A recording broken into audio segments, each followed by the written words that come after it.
Hello and welcome. Today, we're going to dive into a really fascinating idea that kind of flips our whole concept of language on its head. It's a system called Basic English. Just think about that for a second. I mean, the English language has hundreds of thousands of words. What if you could strip all that away, down to just 850 core words? Could you still really communicate? Could you get complex ideas across? Well, here's the thing. This isn't just some wild thought experiment. It is a real, actual system that was developed way back in the 1930s. And the goal was pretty clear. Create a simple, international version of English that's easy to pick up, but is still powerful enough for real, everyday communication. So the secret sauce, the magic behind Basic English, is all in the incredible versatility of the words they chose. And to really get a feel for this, we're going to zoom in and put just one of those 850 words under the microscope.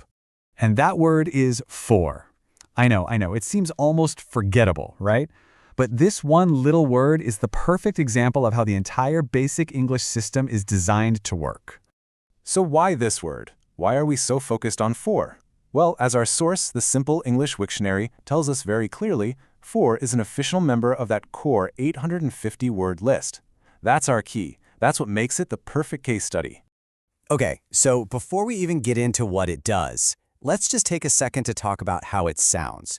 Because even here, just in its pronunciation, this little word has a surprising amount of flex. Check out the difference here. On one side, you have that strong, stressed sound, for. But then when it's unstressed, just kind of hanging out in a sentence, it softens way down to fur. That adaptability, that's a theme you're going to see again and again. And get this, for also has two sound-alikes. For, like in before, and the number 4. It's just a great little reminder of how English can pack so much meaning into a single sound. All right, so we've talked about the sound, but now we get to the really cool part, the grammar. This is where for truly earns its spot on that 850-word list. I mean, it's a tiny word that does a ton of heavy lifting. We can basically break its work down into 3 distinct jobs. It can act as a preposition in 2 different ways, and it can also work as something called a subordinator. So let's take a look at each one. Okay, first up, its most common job. As a preposition, for is like the ultimate connector. It links a thing to a person, or it can link a thing to its purpose. This example nails it, right? The word for builds a direct bridge between the cake and you, showing that it belongs to you. It's simple, it's crystal clear, and it's absolutely essential. Now for its second gig, which is, a little more formal, a little more literary. In this job, for is used to introduce the reason why something is happening. It actually works a lot like the word because. So take a look at this. You probably wouldn't say this out loud in a casual chat, but in writing, it's a really elegant way to connect an emotion, in this case anger, directly to its cause. It's the same exact word, just wearing a slightly fancier hat.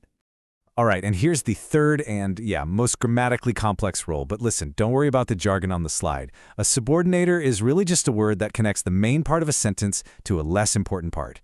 And yep, for can do that too. Let's see how this works in a real sentence. The main idea is, it's not good. Simple enough. The word for then comes in and points to the target of that idea, you, and connects it to the secondary action, to be too relaxed. It's actually a pretty sophisticated piece of sentence building, all handled by our one little word. So let's zoom back out. We've seen for act as a connector, a reason giver, and a clause builder. What does the incredible flexibility of this one word tell us about the entire Basic English system? This is the crucial point. The magic of Basic English isn't about having a different word for every single concept out there. It's about choosing a small set of powerful, multi-purpose words, exactly like a Swiss Army knife. Each one can be used in a bunch of different ways, which lets a small vocabulary express a huge range of ideas. And that really leaves us with a final thought to chew on. We often think that having a massive vocabulary is a sign of intelligence, but Basic English really challenges that idea. It suggests that maybe, just maybe, the ultimate goal of language isn't complexity just for the sake of it, but simple, powerful, effective clarity. What do you think?